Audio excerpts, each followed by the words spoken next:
ইমাম সাহেব আপনি দেখুন তো, আমি সূরা হাসর 3 আয়াত বলি, যদি ভুল হতে বলে দেন। অবশ্যই বলেন।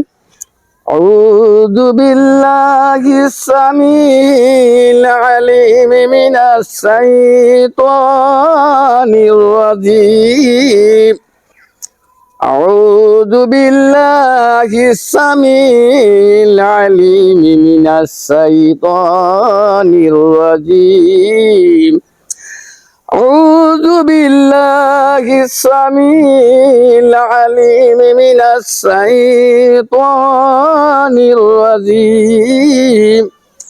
والله الذي لا إله إلا هو عالم الغيب والشهادة هو الرحمن الرحيم.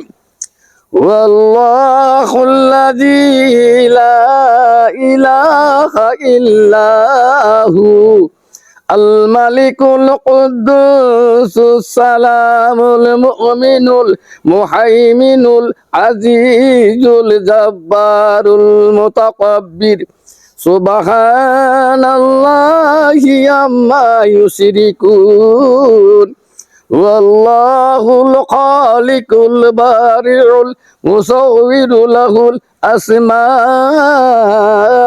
الحسنى يسبح له ما في السماوات والأرض وهو العزيز الحكيم. صدق الله المولانا العظيم. মাশাআল্লাহ মাশাআল্লাহ, অনেক সুন্দর হয়েছে। আপনি আরো সুন্দর করার চেষ্টা করবেন। আর আপনারা যারা সূরা হাসর সঠিক নিয়মে পারেন না, সূরা হাসরটি সুন্দরভাবে শিখে নেবেন, কারণ এটা পড়লে সকাল থেকে সন্ধ্যা পর্যন্ত 70,000 ফেরেশতা আপনার জন্য দোয়া করতে থাকবে। আলহামদুলিল্লাহ, সুবহানাল্লাহ।